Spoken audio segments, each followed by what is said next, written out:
Hey, we are live with this week's Music Career Study Group. It's our weekly get together where we gather as an artist community. We talk about the important topics of the day for artists. They're trying to build a career, build an audience, and move things forward and continue to develop their craft. My name is Kevin, and joining me is Chris. Chris, how are you? I'm great. The topic we're going to discuss today is Music Distribution 101. And I was struck this morning with the realization that you and I together, I think, have almost 40 years of experience in this industry, which is, Yes, we do. and somehow we're supposed to cram all that into an hour discussion. But Yes, thankfully it's a 101. This is the yes. basics of music and releasing music. Yes, and it's good to be here. We've already got some people joining the chat. If you are watching, please let us know where you're watching from. Drop a link to your music. Say hi. This is the Music Career Study Group. And if you've ever been to a study group, you don't just sit back and watch what happens. You participate. We have, like Chris said, we've got a lot of experience in this area of distribution, both as artists and as people working in the industry. But there's so much to learn from each other. And everyone has different experiences and challenges as it comes to pursuing a music career. So we want to hear from you as well. Yeah, we've got Melissa in Nashville. We've got Aaron. Aaron, I hope you're actually here. You didn't just drop a comment early and go, I'm out. But Sarah, nice to see y'all. And I'm doing my part by sharing right now. Yeah, I got all stressed out in that opening video, Chris. I was trying to share it, and I just put whatever was copied into my phone. I hope it was the right message. It might have been my grocery list or something. Shouldn't have been inappropriate. But anyway, yeah, it's exciting to be here. If you'd help us out by clicking that like button and share it to your feed as well. This is a brand new live stream we're doing weekly. We're trying out the time at 11 a.m. Pacific, 2 p.m. Eastern. We are open to other times if it works better for folks. So we'd love feedback on that as well. But we've got lots to talk about. This is a big topic of distribution. And Chris, you already said that you and I have been working in distribution for a long time. And I feel like over the years, this process and the idea of what you get or how to go about it has just gotten more and more complex over the years. Yeah, I mean, so when you and I started in this world, it was essentially CD physical CD distribution, into stores or direct to your e-commerce customer. And then that opened up to iTunes, downloads, streaming. And then that still is all sort of delivery of music from point A to point Z. Somewhere along that, we started introducing other ways of making money, and distributors started baking in all these other services, monetization, publishing, royalty collection. So it really got, quite a bit, more complicated than just getting music to your fan. Yeah. And we've got people still joining us. So if you are just stumble across this live stream, like, what is this? This is the Music Career Study Group. And this is a chance for you to ask questions, participate, learn from each other. And Chris and I are going to be talking about Music Distribution 101, but we want you to ask questions along the way and feel free to chime in and, hopefully stay on topic with your questions. But while we're getting started, if you could like and share this video, that'd be a huge help. And if you haven't subscribed to these channels, do that as well. I'll read this one real quick. We can start it off with a question. Hey guys, looking forward to learning as a songwriter how to utilize the site to do more than just get plays and ranking. I want to know how we can get a chance to pitch to publishers. Also want to understand the sales trending report as I see my song playing on TikTok. I think we could probably address many of those things throughout this discussion for sure. Potentially. We've got a lot to cover today. Some of those feel a little bit more like Music Distribution 102.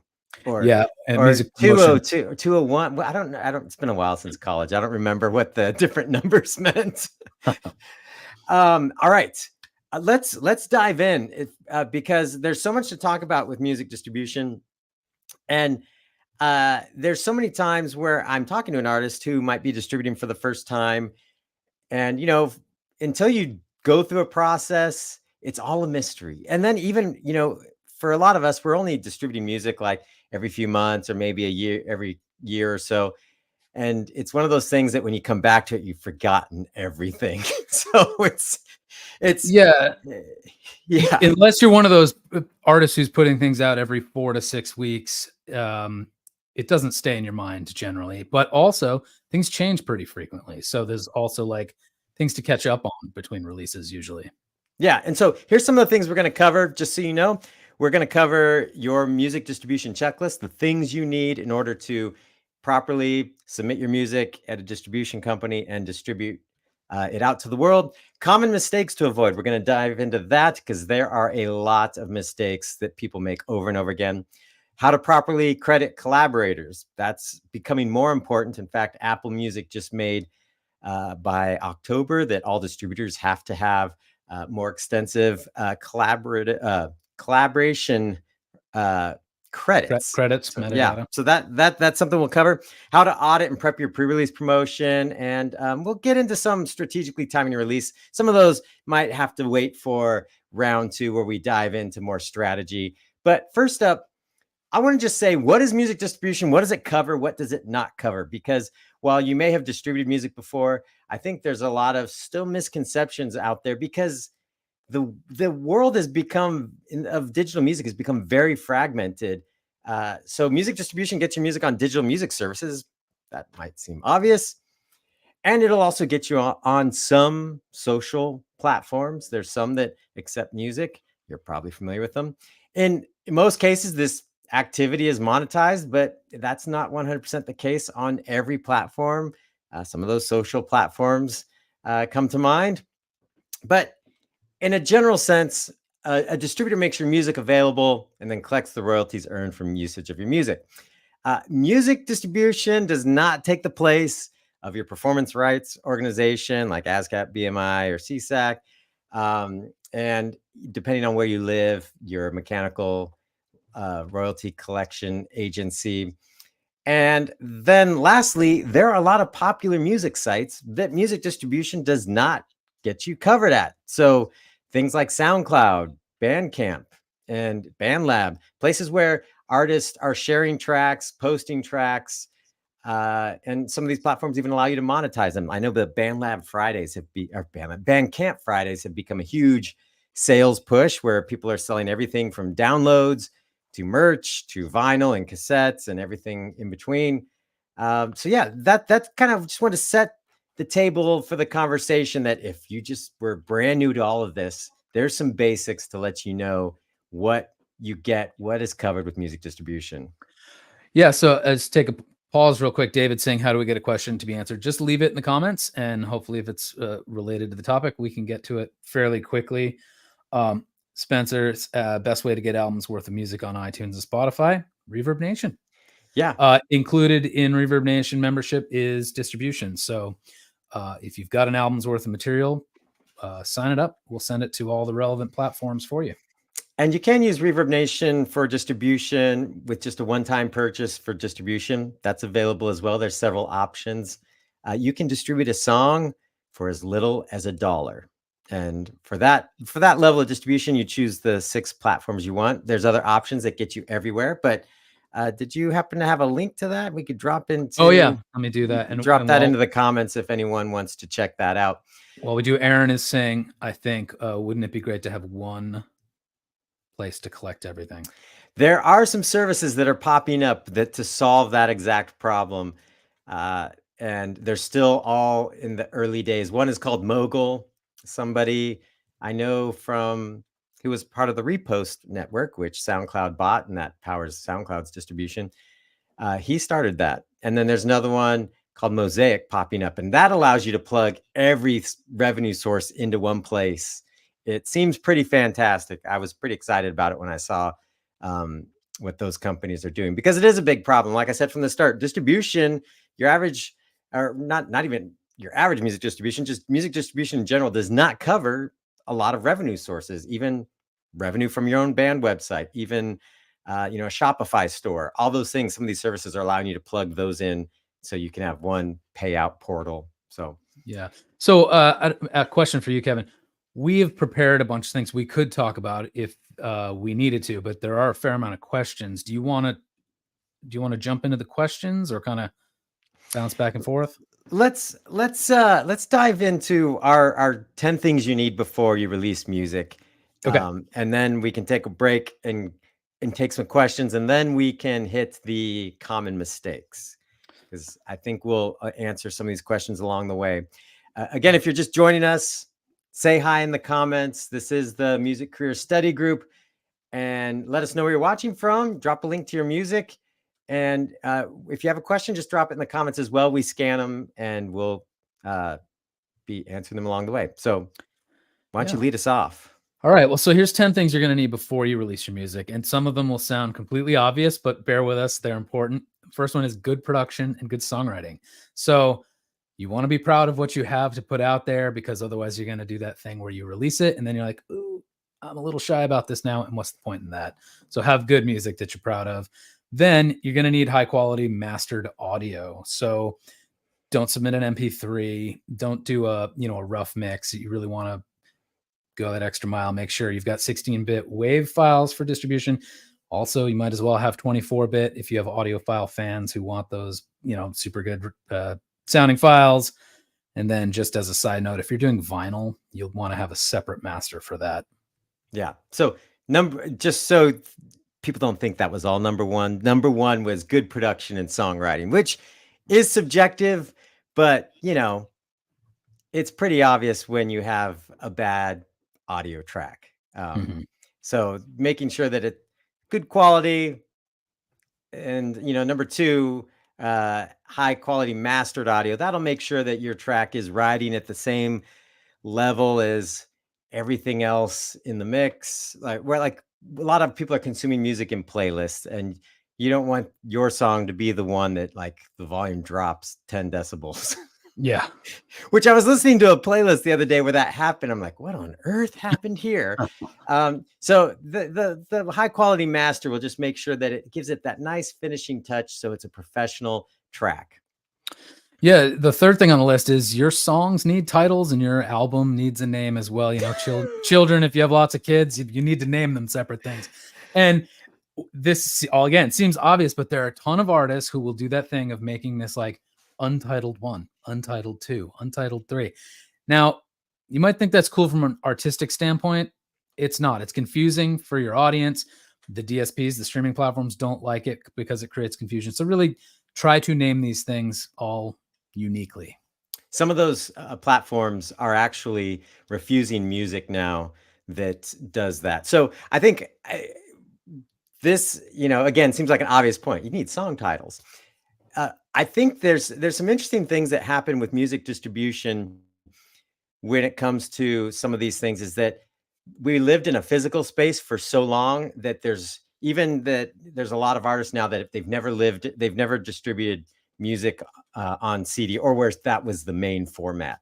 But there's still so many holdovers in how people think, compared to when you have a CD, you can do whatever you want on the cover. You can put anything, you can call the songs anything you want. That's just not the case on these digital platforms. There's a lot of guidelines and such.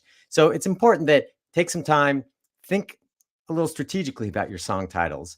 I don't think you should approach it as gaming the system, but think about, someone's got to go to Spotify and type words to find this. Untitled 1, if they actually allow you to do that, that's not going to help anyone. No one's searching Untitled 1. Right. It's not very evocative. And as number 4 on this list is a similar concern, but it's about your artist name. So you want to have a memorable, unique artist name. You don't want to be Kate Smith, because there's honestly probably 25 artists named Kate Smith. So if that's your name, maybe change it a little bit.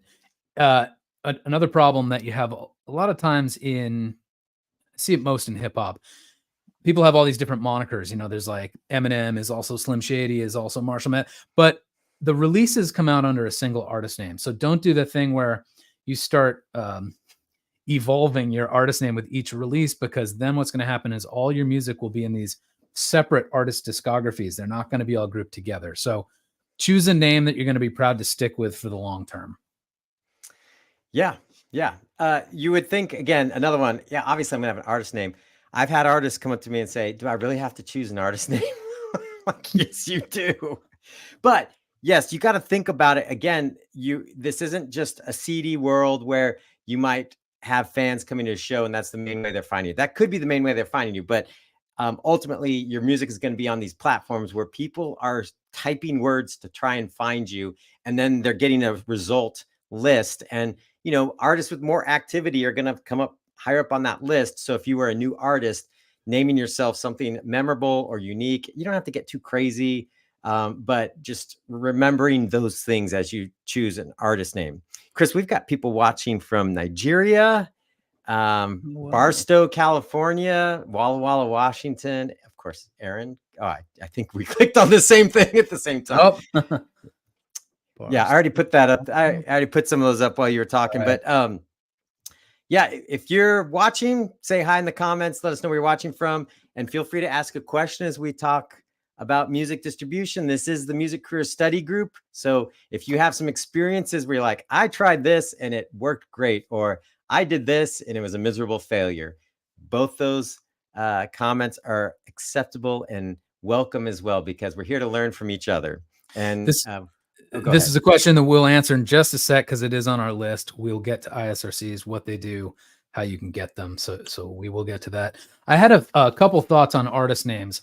Some of the most common questions we usually get are about artist name formatting. So if you are someone who has a collaborator where you work together so frequently that you're really a single entity, single band, even like Simon and Garfunkel or Brooks and Dunn, they're two people, but they are generally, at least during the phase when they were releasing music, thought of as a single act. That would be what's called a compound artist name. So both the artists go together. If you have a backing band that you always play with, like Tom Petty and the Heartbreakers, that's sort of another compound artist situation. So that is a single artist name, even though it's two or more people. However, if you're working with some, oh, what's up? Oh, you I think you froze for just a split second, so I thought you were done. Keep going.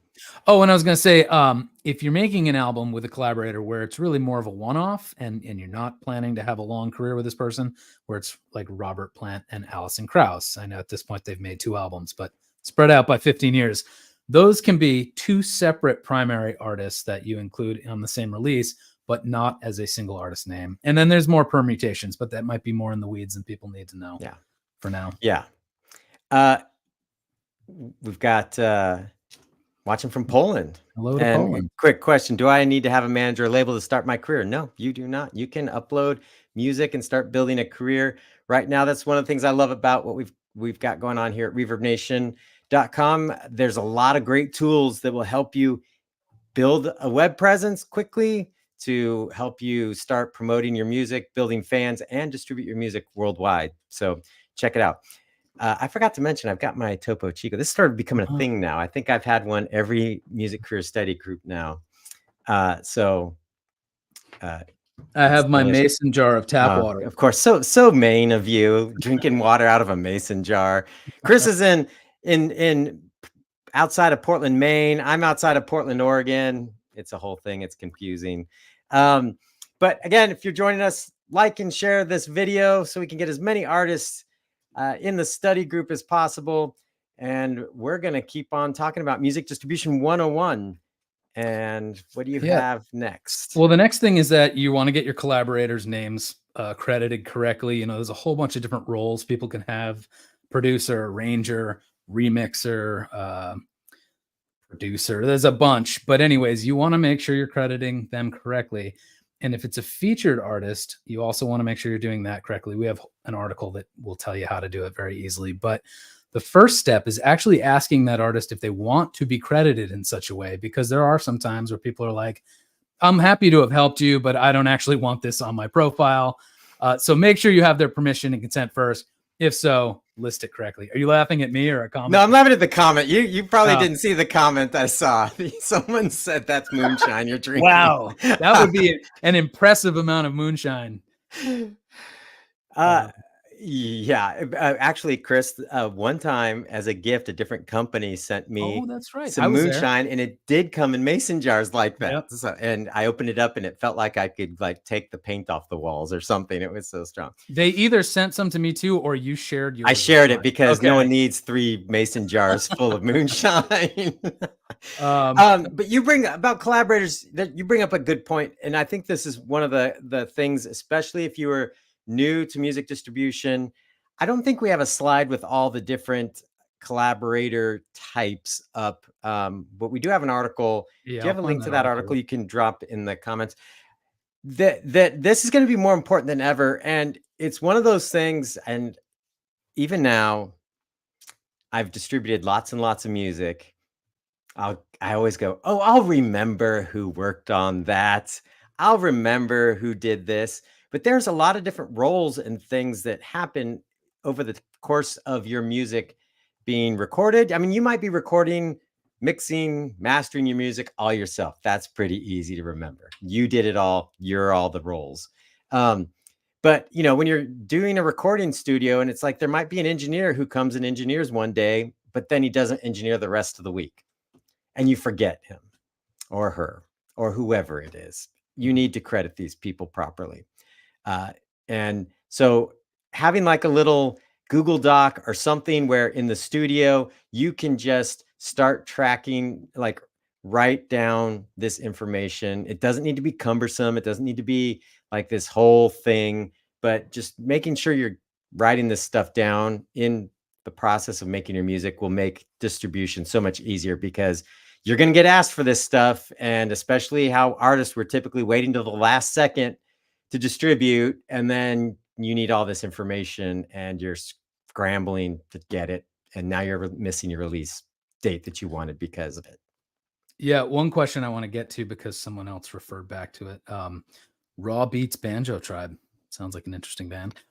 If you're releasing an older album that was never released through a distribution company, would you do it as a whole album or do it as singles? So I think what you're asking is, if it's 10 songs, would you do 10 singles? There's no right answer. My take would be to do 3 or 4 singles and then just put the album out. What's your recommendation? I'd probably do something similar. I think in this case, I'd want to know like what constitutes old album. Why was it never released? Um, is there a story behind it that's interesting? Is it just like material you have laying around that you're like, I might as well make this available, someone will like it? Or is it something that is an interesting piece of your artistic story that could be strategically used to create a little bit more interest about your whole catalog? I think there's a lot of ways you could go. I wouldn't release it as just a bunch of singles. This is a very similar type of question. Do you recommend putting out each song as you finish it, or should you wait and bundle them together? As a similar thing to me is like there's no correct answer, but I get tired of that strategy where people just endlessly do single after single after single every month, and there's never like a bigger story or any anticipation. You start to tune people out. So I feel like a mix of those two things. Maybe you release the first 2 or 3 as they're finished, but then you wait until the whole record's done to put out the rest. Yeah, I agree. I think I've noticed, especially with the state of where we're at in music, where there's, I don't know, Spotify says there's like 100,000 new tracks going live every day. That's a lot of music. Some of it might even be legit. Some of it might actually be good. Yeah. Um, but that's a lot of music. And so what, as an artist, it feels like all these just singles, it just feels like scrap papers all over my desk. That's what it feels like when there's just singles dropping everywhere. When there's an album, it's like, oh, here's this bigger thing. I'm going to give it some of my attention. And if I like a song, I'm going to let it play through the album on Spotify. If an artist is just dropping singles and I like a song and I just click on that song, sometimes Spotify will just launch into radio and it might start playing other artists' music alongside some of yours. But to me, when you have an album, it's like a meal. Someone can sit with your music. They get artistic context, which you don't have with individual singles. I think there's a lot of songs that work great as singles, but there's some of my favorite tracks on albums that if an artist just dropped that as a single by itself, no one would listen to it. It'd totally get panned. It'd be like, what is this? But when you provide that artistic context, it can be like, ooh, I know what they're going for. I've been in this kind of vibe. This is like a different movement of this whole experience. And to me, that still has a lot of relevance in the music release process. Yeah, and then just real quick, David, this video on Facebook and YouTube will be archived, so you can refer back to it whenever. He asked about. He said he's a little surprised because Coldplay. Yes, Coldplay has been dropping singles, and it's always one song at a time. There's two things at play here. One, I've watched Coldplay do that, and it's just been. I think they've done like 3, and then the album drops, which is, I think, a good strategy. But also, you have to remember, Coldplay is mega, mega, mega famous. Yeah.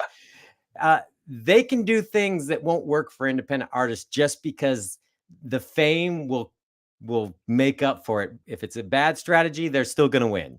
But they have a massive team that does things very calculated and knowing what's going to work with their fan base. And also a lot of it ties into other massive things they have going on, like a giant music video premiere or a live stream concert. So there's a lot of other things that is kind of bridging the gap and building that experience.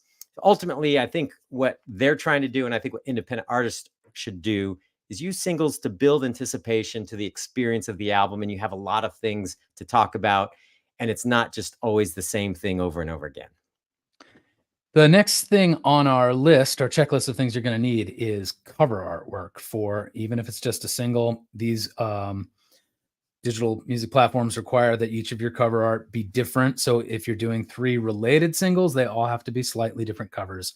But even beyond the cover artwork itself, I put a link in here for an article I wrote last week about how to make cover art that looks good but doesn't take you a ton of time to create. You also want to think about some of the other uses of these visual assets you're designing. So Spotify Canvas videos, that's something that will help you get attention for your new music on Spotify. What else? Headers of social profiles or your website elements. There's a way to multi-purpose what you're designing for your album, but you definitely need unique artwork for each release.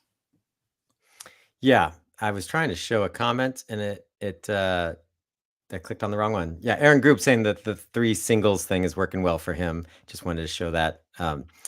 Yeah, artwork, again, something that I just recently, an artist said, do I have to have art for a single? Yep. Have you been on Spotify and seen tracks without artwork? That's always like, to me, that my thought is like, where are you experiencing this where you see singles without artwork? I mean, maybe on SoundCloud, that'd be true, or Bandcamp, but not on Spotify, Apple Music, and all the others. Yeah. I'm picturing like in the very early days of Twitter, remember the egg? Yes. Just the blank egg for somebody should make that their album art. They probably get rejected, but yeah. One last comment about cover art. People might wonder what it should be: 3,000 by 3,000 pixels, perfectly square, JPEG, PNG, but make sure it starts at that sort of higher resolution. Yeah, the minimum you can have is 1,500 by 1,500 through our platform, but the 3,000 by 3,000 is recommended because as more and more of these platforms, try to add a video component or know that people have, Spotify on bigger screens, or it just gives the ability for, if someone wants to, if they're listening to Spotify on their giant screen TV, your album art looks great. The next thing you're going to need is metadata. And so I just put on screen. It sounds really boring, but it's really important. So check out this article if you want to know a lot more about it. But essentially, it's just information about your music that you're going to provide to your distributor that they bundle up with the music files they send to different platforms. And that includes not just your artist name and song titles, stuff like that, but genre, descriptive things about the mood of the music, ownership clarifications, who wrote it, who's the label, who owns the recording, what, if it's a cover song, who's the publisher, things like that. So there's a lot of information you'll want to gather ahead of time, or you'll try to distribute it and you'll be asked for it and you'll have to scratch your head and take a pause and go find it, but helps to gather it first. Yeah. And some of the descriptive stuff, you don't need to get too precious about. Like, I've talked to people where they're like, I've been working on this for 5 hours, like how to describe my music. I'm like, it's not that, like, it's not going Is to it make or rock? break Is you. it jazz? Is it classical? Is it hip Just hop? You're good. make it sound interesting. Like, some of these descriptor things, like when you're distributing, and we'll get to talking about like how to hook up Spotify for artists a little bit later, but some of those things come to play, like when you're getting your release all dialed in on Spotify for artists, and you want it to sound like interesting, something somebody would want to stop and click a play button for. You don't have to get too like, this is my defining moment of how to describe me. Also, for some of this stuff, that's more descriptions and things like that, this is where Chat GPT and some of the AI tools are great to help you speed workflow. Obviously, stuff related to album titles, who wrote them, don't go to Chat GPT to help you figure that out. But anything where it's like describing something, just go someplace like that and say, I need a 3 sentence description of an album that sounds like so and so meets so and so and had a baby with so and so, and it'll come up with some creative stuff that you can at least be more efficient with your time. Yeah. One other thing I want to say about metadata, some of it will be asked for you when you distribute it. So you'll provide it to the distributor. And some of that is a legal thing, making sure the right people get paid. But some of it is about search. Can these platforms put the right music in front of the right listeners? So you do want to be accurate. Don't be precious and take forever with it. But there are also opportunities to provide it kind of after distribution. And so an example of that is Spotify's direct pitching process. Mm-hmm. And they make it easy because they have like a list of 20 adjectives, and you just click the ones that apply and leave the ones blank that don't. So whenever you have a chance to provide more context for your music on platforms, even if it's something like in Bandcamp, adding the lyrics and adding stuff in the text field, like anything that helps search find your music. And then one last thing is some of this stuff will be provided not by you, but by different listening tools that'll say, I can tell that song is 120 beats per minute. I can tell that song is in the key of G and then modulates to whatever, something else. So they're, kind of algorithmic listening tools that help in that too, but you don't have to worry about any of that. Yeah, check out that article that Chris dropped a link to in the comments, because there's the whole list is there, like you mentioned, BPM and key. And of course, you can go back and figure that out at any time. But while you're in the process of distribution, it's easy to get all this work done. Just have a Google Doc, and put it all in there. And so if it comes up, it's easy. You've got it. You don't have to go back and track down files and figure stuff out later. It's like you're in the moment now. Just get it all written down, and then you're good to go. And some of this does come up later, like you like BPM. Your distributor's not going to ask for that most likely. But you might find that on other platforms where you're posting your music, that's helpful because people actually search by tracks at certain BPMs. That might be an option at SoundCloud. That might be an option at like Beatport. So the type of music you do, that might be an important piece of information that goes along with it. I know for sync licensing, a lot of times that comes into play as well. We need a song at this BPM because they're trying to hit story beats. So you've got your information. I've got a song that fits perfectly. It's that tempo. Boom, there you go. So just having that is great. So to finally answer this question from long ago, do you help with ISRC codes? And can you explain what it does? The next thing on our list of what you will need. Number 8. Number 8 is a UPC barcode and ISRCs for all of the tracks. Don't stress about that. Your distributor can often provide them. Reverb Nation provides them, so it's not something you have to go acquire elsewhere. But basically what it is, the UPC is a product code that's associated with the album. And, if you think of a product on a shelf, it's the little barcode on the box of cereal or whatever. It says, this is Cheerios. And then ISRCs are associated with individual tracks on a recording or on an album. And that helps with a lot of stuff. But one of the most important things is like tallying play counts. So one of the more common questions about ISRCs is if you release a track as a single, and then later on it appears on an album, keep the ISRC the same for both occurrences of it. And if you have 50,000 streams on Spotify for the single, those 50,000 streams are automatically associated with the album version. And so that's true for you as long as it's really the same recording. If the single was a 3-minute radio edit sort of thing, and then the one on the album is a 20-minute thing with a guitar solo and a synth intro, different Nobody recordings. wants that. Wait, really? I still listen to Pink Floyd. Okay, I like Pink Floyd too. But yeah, if it's a different master recording and a different version, they need separate ISRCs. Yeah, and I know that can get kind of confusing real fast, but in that article we link to, it's all explained. Just think about the UPC, think product. The P in there stands for, I think it's Universal Product Code. I think is what's, think product. This is about the product. ISRC, think that's about the track. Whether that track shows up on the product of a single or the product of an album, it can have the same ISRC code. Yeah, the next thing, number 9 on our list, is you need a release date. Now, this sound who also has sometimes synth intros and long guitar solos. Hey, I think they do it just right. Mm. I mean, Estranged. Is there a better song than Estranged? It's basically a Pink Floyd song. That's true. I will agree to that.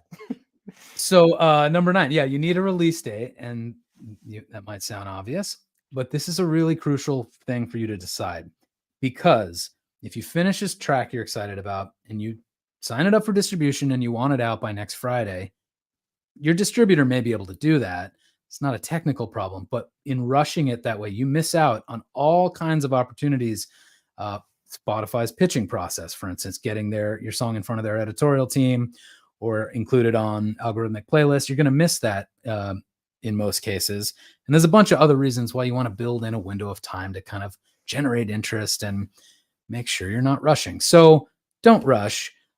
Generally pick something that's at least 2 weeks out, and all the better if it's longer. Here's a couple maybe exceptions or just clarifications that when you distribute your music, you can set the release date for anything. It can be in the past, it could be today, it could be sometime in the future. Why would you do something in the past? Well, if you had an album out on CD that you never distributed once the digital era hit, you might want a release date from the past. If you don't put in a release date at many distributors give you the option, it'll just make it that day. If you've never released music before, that option can be fine because you can't claim your Spotify for Artist account, your Apple Music for Artist account, Amazon Music for Artist account until you have music available. And so for some artists, if it's their first single, they choose today because they're not setting anything up. This is really just the single is just allowing them to really build out the infrastructure so they can plan for the next release or the bigger release. So that's something there that a couple clarifications of what might change how you think about that. But ultimately, the common thing, and we'll get to this in the mistakes, we see artists is just they'll set it for Thursday and realize they have 2 months worth of work between, well, today's Thursday. We'll say they'll set it for Saturday. Today, I'm releasing music Saturday, and I have 2 months worth of work to do between now and then in order to release properly and have a strategic release. And that's just not going to cut it. David's wondering, unnamed distributor sends his stuff everywhere, but does allow you to withhold from certain platforms. Why would you do that? So my answer would be, in most cases, you wouldn't ever want. You want to be everywhere. Why not just have it be sent everywhere by a single company so everything's just housed under one place?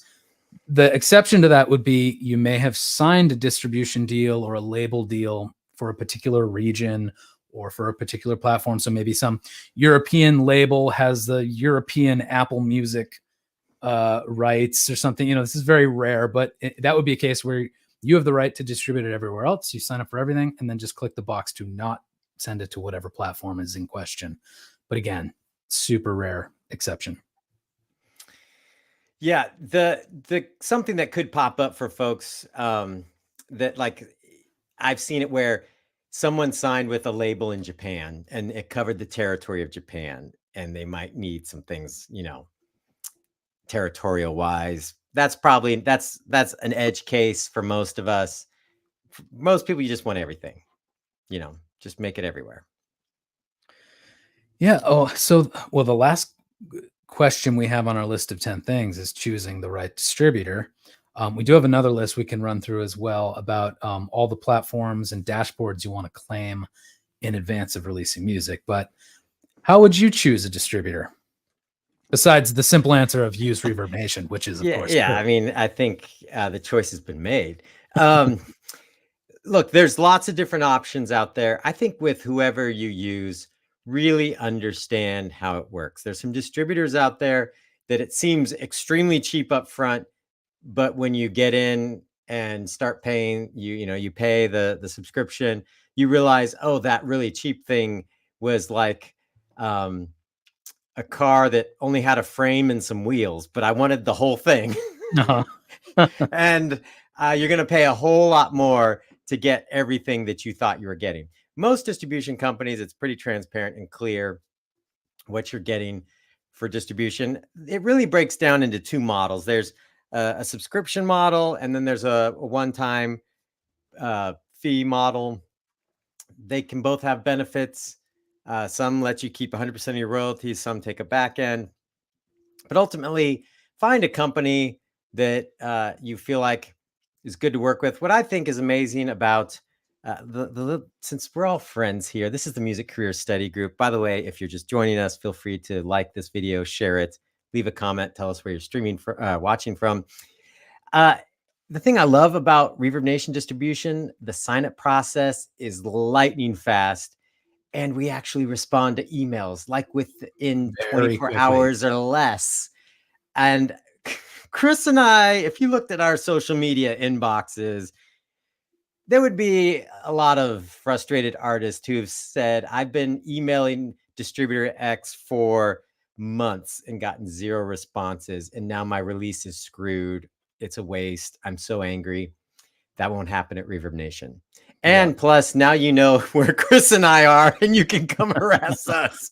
Yeah. But that's one of the things I'm loving about what's happening here at Reverb Nation, and we're doing a lot to. There's some big updates coming, some great things that we're getting ready to roll out related to distribution. But to me, at the end of the day, your files are going to be on these platforms, no matter what distributor you use.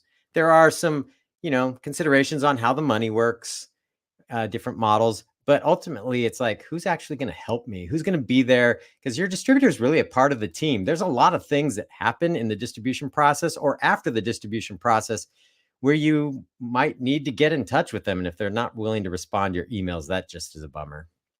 Yeah, actually, that is one last thing I'll say on this topic is you want to get a sense that the distributor you're choosing is invested in the long-term success of everything you put out through them. There are some distribution companies that will give you the impression that really they're just sending your file somewhere, and once it's there, their job is done. That may be true for what they're offering, but that's not what you need. You need someone who will continually push all of your releases long-term. So you're laughing at a comment? Aaron said, oh, you mean it doesn't take a month to get a response? No, it does not. It does not. Melissa has some questions. A reminder, if you've got questions, that was the first section. That was 10, how to choose a distributor. If you've got more questions about choosing a distributor, feel free to drop it. Can we get this one before? Yeah. It sounds like a good one. Teddy, do I need to be registered with BMI or ASCAP before releasing any music to the world? No, technically you don't at all. You don't need to wait. But if you're putting out music, you might as well use that as your prompt to go through the process of registering your compositions with your performing rights organization. But it's not required. And also there are times when people register later. And then there's a bit of work to try to capture whatever royalties are possible within the window of time that's passed since the song came out. But anyways, do it, but you don't have to do it like right away. Melissa has a good question. How come I can find a sound clip on TikTok, but it's not been distributed on Facebook to use as a sound clip? We added, I'm assuming you used Reverb Nation for distribution. That's my assumption here. We added Facebook in more recently, so Facebook and Instagram. So if your tracks or album were distributed before then, just email us and we'll make sure that it gets sent over for them and it will be there. All right. Let's get into some mistakes, some common mistakes to avoid. Well, we may have hit on some of these already. We have hit on a few of them, but we might need, I think number one, we already said, don't rush your release, but here's the deal. You know, Chris and I are both artists. We've done all these mistakes. So this is not us pointing fingers at anybody, but it's us recognizing that artists were creative beings, and sometimes organizational skills are not our strong suit. Sometimes they are. But also recognizing that especially if you've been working on an album for a while, it's like this big release. You've been pouring your heart and soul, blood, sweat, and tears, probably all your money. You're going broke, and the album's done, and you're just stressed, and you just want to release that stress by getting it out to the world as soon as possible because you're so excited about it. And also you just want it to be done. So let's just get it out there, and you rush it to the first available release date. Don't do that. Don't set a release date before you have the master recording in hand, and don't just select an arbitrary release date because you're fatigued. You need to take a deep breath, change your hats, take your creative hat off or your creative music hat off, put your creative marketing strategic hat on, and then take time. And now it's time to set up the release to make sure that all that hard work that you put into it actually gets the most bang for your buck when it's actually released. And there's a lot of things that happen in the release process that you can only do before the music's out. Yeah. Another common mistake I see is people make a mess of their featured artist section. One thing is they may include the featured artist in the primary artist box, and that's a big no-no. Don't do that. Featured artists should be included at the track level, not the album level. And then the other thing is, I think people feel really generous with featured artists. It'll be like, this song is by Chris Robley featuring Kevin Bruner on guitar and Sally B on vocals on that third chorus. And the drumming was done by this guy. It's like, no. This isn't your liner notes. I'm laughing at you because I had to help an artist clean that up. They like list everyone. Yes. It's not the place for it. It's basically one good rule of thumb is like, does the person who's contributing to your track have their own artist profile on Spotify or on Apple Music? If so, maybe you want to credit them as a featured artist. Maybe. If they don't, if they have no artist presence at all, probably don't, because what good is that doing you? There's no cross audience synergy or whatever happening there anyways. But also it might be an indication that you're being overly generous. Yeah, the artist, I had to help clean this up because he's like, I think I messed up my metadata, and I brought up his album. I was like, holy crap, what did you do? I can't even believe they let this go through. He had some very famous studio musicians playing on it. And so I think it was a combination of being very generous, but also wanting people to see that they had played on it. And let's be honest, the album credits disaster that is the digital music space. I don't know why IMDb exists for the movie industry in the early 2000s. Like one of the first cool websites was IMDb, and we still don't have anything like that for music, and it's maddening. But so I think he partly wanted people to see who had played on his album. Save that stuff for the bio. Put that in your bio. And your social content. Yeah. Like you can make all the posts you want. Like, I love this drummer. I hired him. I'm so proud that he came on my album. Whole bunch of stories you can tell about that, but it's not for the featured artist. Yeah. Underestimate the metadata, like inaccurate info that leads to discoverability issues. We talked about the ISRC code. If you have inconsistent ISRC codes, it'll still work, but you'll miss out on, like, if you did this promotion and you launched a single and it's just doing so well, then the album drops and it looks like that song has 0 streams. That's kind of a bummer. Yeah, having the same cover artwork for 2 or more releases, big no-no. Listing the wrong publisher is a huge no-no for obvious reasons. It means the wrong people is potentially going to get paid. One of the more common places this happens is when someone does a traditional song, like, or an old public domain song, which means it's so old that no one really can claim copyright ownership anymore. Maybe it's a Mozart tune or something. You want to put that as public domain as opposed to crediting someone who didn't write it. So George mentions AllMusic is great. I was actually on AllMusic this morning trying to look up a producer. I was watching a little video about the making of OK Computer, and I'm like, I wish I had an easy place where I could see all the albums Nile Godrich produced. Niles Godrich produced, and AllMusic came up, and it was honestly still really hard to figure out the information. Plus, there was ads. Like, it's one of those sites where ads, you're like, I feel like I'm swatting down ads, and I forget what I'm even doing there. I'm like, one of those type of sites. But yes, AllMusic is a place. There were several people that were trying to solve that problem, and I don't get it. I don't get it. But also, the movie industry had been much stricter about credits, and like, it's a big deal. You don't screw up the credits. And the music industry, especially moving into the digital world, realizing, I don't even know if we have those on file anywhere. That's how a lot of it's been. Another common mistake people make is there's a mismatch between the information they put in their metadata, either for their artist name or their album title, and then what the text actually says on the cover artwork. So if your album is, Mary Sue, it shouldn't say The Amazing Mary Sue as the artist name, or if the album title is like Walking in the Park, it shouldn't be Mary Sue sings Walking in the Park with Celtic harp or something. It has to be exactly matching. Yeah, this is something that comes up a lot where artists, I've seen the situation where either they were a band, then the band breaks up, and the person who wrote and recorded and paid for everything wants to re-release it, and like, can I just use that but under my artist name? Well, you can release those audio files, but you're going to have updated art that matches your artist name now, and whatever you're calling the album, it can't just be reused. So that's a mistake that happens often. Some of these mistakes, people will say, oh yeah, well, I did that and it went through just fine. Well, that can happen, but you're also at risk at being removed. For example, on that list, Chris, you had using the same cover art for 2 releases. That can get through, but they do comb through this stuff. And if somebody sees it from one of these platforms, they can remove it because it doesn't meet guidelines.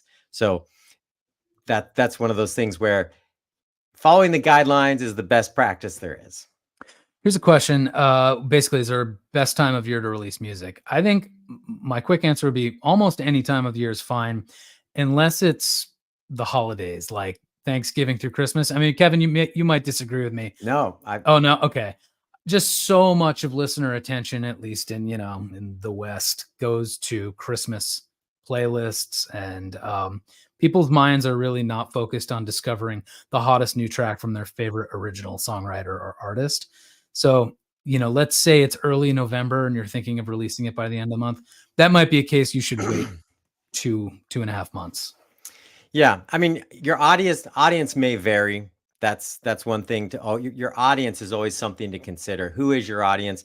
There's a lot of different artists from around the world watching this live stream right now, and I might have a different answer for you based on the kind of music you do and the type of fans you have.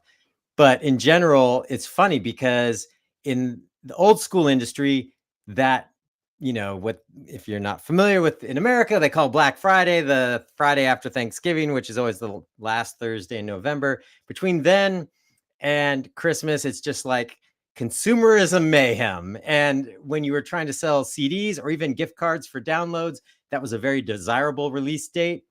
In fact, my band, when we were on a major label, our second album came out on December 26th, which was a very desirable release date because people went to the store to return gifts and they had gift cards and cash and they bought music like crazy. Not so much anymore. That might be one of the worst release dates ever. So it is interesting how things have changed, and playlists have kind of consumed, and seasonal celebrations can consume people's attention. So you're fighting against some of that. So it's always good to understand where your audience might be as it relates to that. Here is Abigail had a good question that, Chris, you may be able to answer this one better than I can. Oh, so I basically said who not to include as a featured artist, but who should you? Yeah. If it's an artist who has their own artist identity and their own music already on a platform like Spotify, and they've done something significant on the track. So if they're just singing kind of unrecognizable harmonies on a song, maybe not. If they have a duet or, a verse to themselves, that's an obvious place where they're getting a spotlight. So that's another way. If you're spotlighting this person musically on a song, then they might deserve a feature.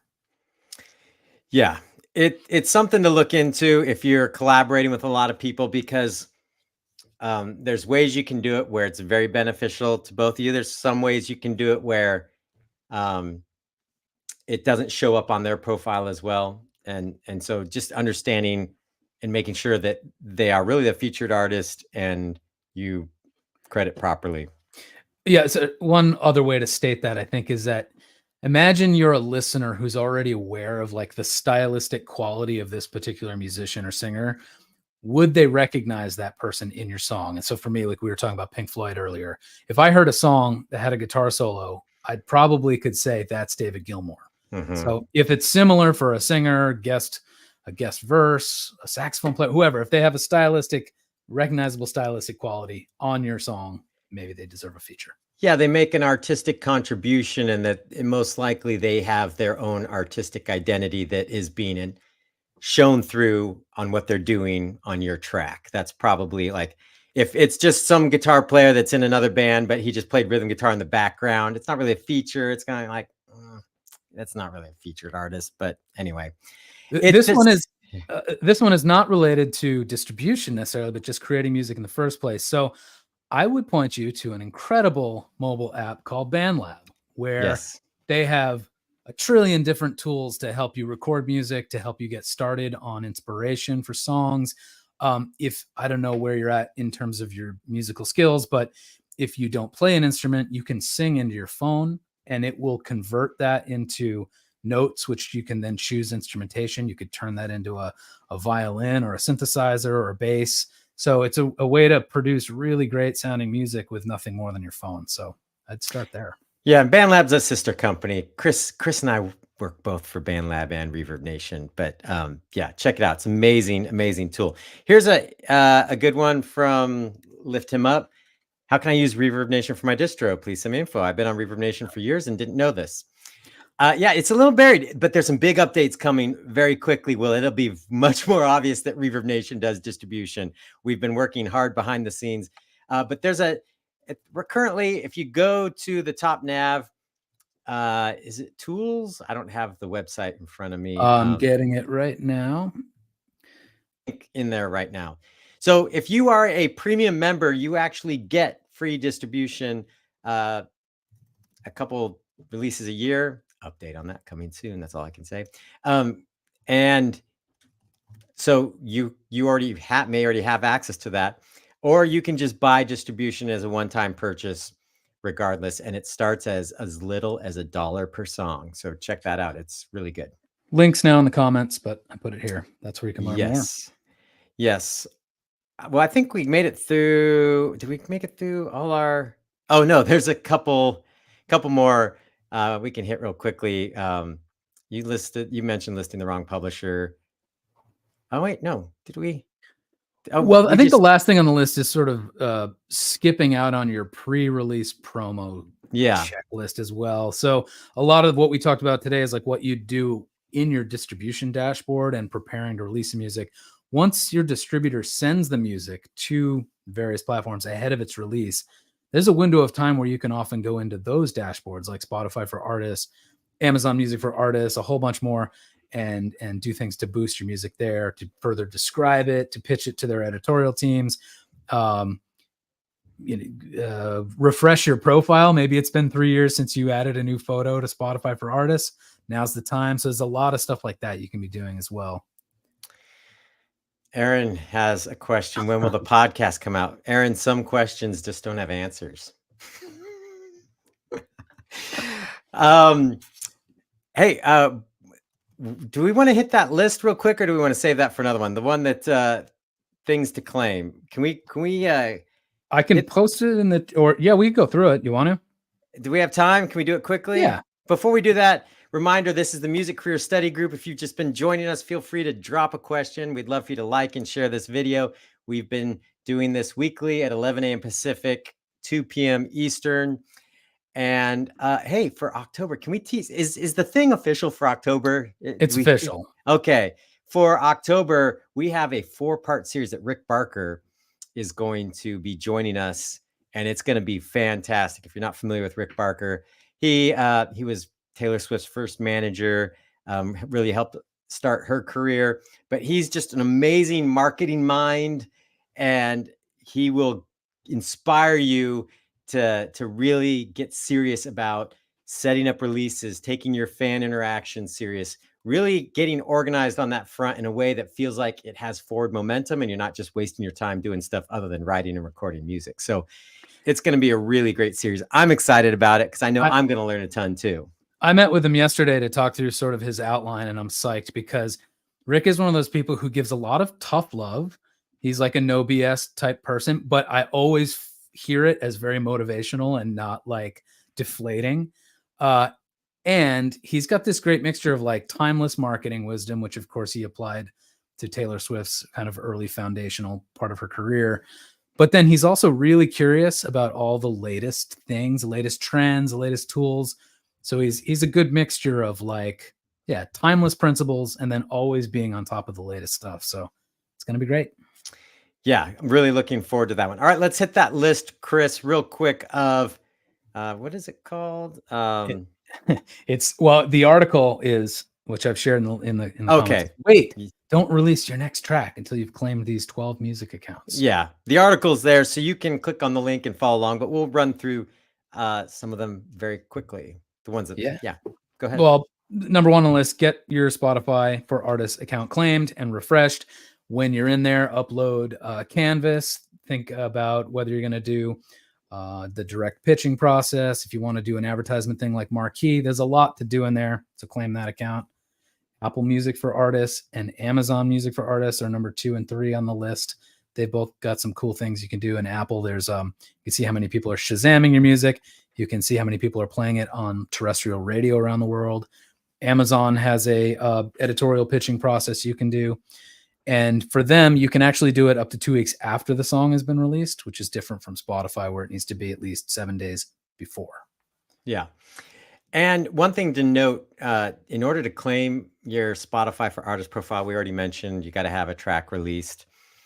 And a side note, because we talked about artist names, this is one of the benefits of having a unique artist name, because if you release something and your name is John Smith, which is a very common name, you might show up in someone else's Artist for Spotify profile, and then you got to untangle that mess, which they've got tools to do it quicker than it used to take. But you will need a website in order to claim a Spotify for Artist page, because they want to verify that, you know, this is a real artist, that you're somebody that's out there building an audience. It doesn't have to be fancy. They just want to know that you're just not creating a bunch of spam artist accounts and trying to grab Spotify for Artist accounts to do things.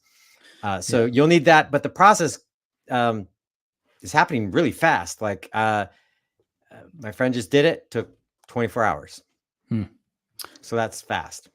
I was just going to mention, we're flying through this list. There's a lot you can do on each of these platforms. So if you want more info, check out this article. But the next things are a YouTube official artist channel, which helps you merge your own channel content with any music that has been distributed to YouTube Music onto one storefront, I guess, on YouTube.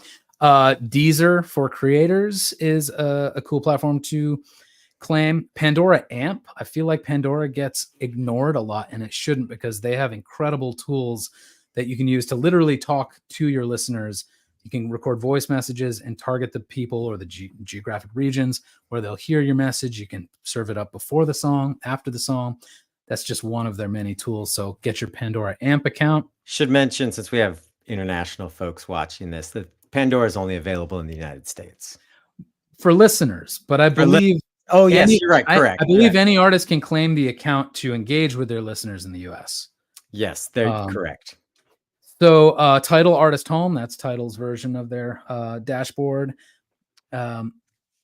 clearly you're going to want at least one social platform to be active on. So we're assuming if you're on Facebook or YouTube watching this, you've got that taken care of. But, there's also Instagram, Snapchat, TikTok. Our general advice is to be active in one or two places in a really engaged, active way and not stress about being absolutely everywhere. What else do we have? Oh, Musics Match and Lyric Find. These are two places where you're going to want to put your lyrics, and Musics Match delivers the lyrics to Spotify, Instagram, a bunch more places. And so if you've ever seen the lyrics synced in time with the music on those platforms, Musics Match is the place to do it. Lyric Find is a similar place where you may have to apply to get kind of beta access to their version of that, but it's worth doing. You know what, Chris, we should probably add lyrics to the 10 things you need before distribution and make it 11, because you really should have your lyrics these days, because most of the platforms are going to start requiring that at some point in the future. I've been hearing rumors about that for years, and you should just have it ready. So, yeah. And Aaron's agreeing. Pandora is awesome. Get on there. Yeah. The last platform that you need is Reverb Nation. Yeah. It's not the last platform. It's the final platform on the list. The first platform you need. You saved the best for last. Yeah. Yeah. Lots of great marketing tools, as we've talked about. Also does distribution. And it's a lot of things that you need all in one place. That's why I like it. And the platform that it makes, like the profile you create, is very handy. Especially if you're just starting out, it's a great way to build a web presence very quickly. Little fuss. You just need some photos and some tracks, and you have a place on the web that you can start directing fans. And it's designed to capture fans' attention. It's not just, here's another place where my music exists. Yeah. Speaking of that, is our coupon code still good? It's still good. It's still good. We can tell them about it. All right. If they're hanging, I feel like if they're this far in, we're really good friends at this point. It's almost like family, so we should share it with them. Here it is. This is a tool that Reverb Nation has called Promote It. It's a really simple, user-friendly way to run ads for your music on dedicated music websites like the ones listed here: Pitchfork, Rolling Stone, NME, MTV, Paste, a whole bunch more. You can do a bunch of different goals. The one I've been recommending people start with is to just simply share their song or their video in the banner that appears on these websites, because there's the least friction. Someone on this site that may not have ever heard of you before doesn't need to click to some other website. They don't have to jump to Spotify and listen there. They can listen to your song or watch your video right there on Pitchfork where the ad appears. So it's a good way to just kind of make that introduction, start getting some name recognition. And we've got a Promote It campaign going where you get $10 off if you run a budget of at least $21. So it's almost half off. And I got some great results for my music 2 or 3 weeks ago when I first tested it out. I think it was like 2,300 listeners of my song within the first week for less than $50. Yeah. One of the things that I want to highlight about this platform is that, one, over the years, I've tried them all. I've pretty much tried every marketing platform that's geared towards artists, and I've used every social network just directly. The thing I love about this platform, for ads, you get far better results because it's tied into your Reverb Nation profile. So it makes these playable ads. So instead of just these static banner ads that on websites, people are like, I don't know what that is. I don't care. There's a big play button. They look great. And it's real easy for someone, if you write a catchy headline that intrigues them, they can push the button, play the music right there. They don't have to leave the website they're on. That's a big bonus. And that's probably why they perform so well. So definitely check it out. $21, it's $3 a day is the minimum budget, and it's budgeted weekly. So that's why it's $21. But with this code, Promote It 10, you get $10 off. And yeah, try it out. It's easy to use, and it works great. Heck yeah. All right, man. Do we know what our topic is next week? I don't think we do yet. I don't think we do. It's a mystery. Anybody have any? We've got 21 people still watching. Anybody have any ideas what we should talk about next week? Assuming that's not 21 bots that people. Have you been in a meeting these days where sometimes I was doing this seminar for somebody, and half the people attending were people's AI bots attending on their behalf. Oh, and then it just prints the transcript for them later. Yeah. Wow. At that point, I mean, are you really going to go back? Gosh, we have to optimize everything these days, don't we? Okay, David is not a bot. Thanks, But David. that's exactly what a bot would That's say. yes, that's what you train the bot to say. Oh, let's see. Yeah. Sales and trending report. Thank you both for taking time to give us insight and help guide us through dream chasing using your website. I've been a loyal Reverb artist for over 10 years, trying to learn more. Appreciate it. Oh, our pleasure. Thanks for being here. Yeah, we should definitely do one that dives into understanding sales reports, because I think for a lot of artists, they look at sales reports and it's numbers, and my eyes just glaze over, and I'm like, we're looking at numbers. I don't know what this is. But there are some great strategies hiding within all your numbers and insights to your music that once you realize what's going on, it can help you look for opportunity. It can help you highlight success that you didn't realize was happening. But it's really useful to know how to dive into the numbers and how to react to them and how to build other strategies based on what you're seeing there. Aaron, I am not an aficionado on aquatic birds, but I do have a song about a cormorant, which is why he's asking. Maybe I can sprinkle some cormorant factoids into the next broadcast. Please, we just didn't have enough today. George is saying maybe suggestions on pitching to playlists. That's a good topic. Yeah, that's a good one. You know, that's something I've been getting some content, featured to me on Reels lately about that. And I was wondering, is like, has that ecosystem changed so much that it's different, or what are people feeling about playlists now? I'm kind of curious. So yeah, that'd be a good one to dive into again. And Norman, as far as we know, we are still streaming, but not for long because we're coming to the end. Yes. All right. Well, thank you all for joining us. We appreciate it. We will be back next week at the same time. And you can find Chris and I on Instagram, and I'm on X. And I mean, we're both on all the places, but feel free to reach out and say hi. We'd love to connect with you there. And if you have any questions, we're usually available. Just, we like to know what other artists are doing and get to know everyone. So yeah. We'll catch you next time. See you next week. See ya.